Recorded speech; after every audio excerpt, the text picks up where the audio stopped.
Welcome to my channel, Asia Explore. Yekaterinburg is the fourth largest city in Russia, located in the Ural region, right on the border between Europe and Asia.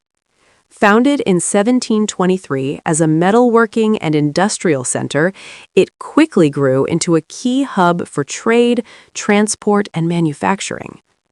The city is also a major cultural and educational center, home to many universities, theaters, museums, and art galleries. Its architecture is a fascinating mix of historic Soviet-era buildings, classic Russian structures, and modern skyscrapers. Yekaterinburg has a significant historical importance.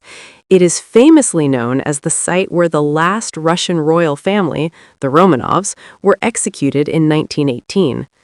This tragic event is remembered in the city's museums and memorials. Today, Yekaterinburg thrives as a modern economic powerhouse with industries ranging from machinery and electronics to mining and engineering. At the same time, it offers a vibrant city life with bustling cafes, shopping districts, cultural festivals, and large scenic parks.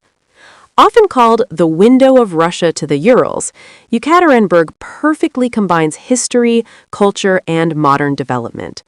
With a population of around 1.5 million, it is one of Russia's most cosmopolitan cities, attracting visitors and professionals from all over the world.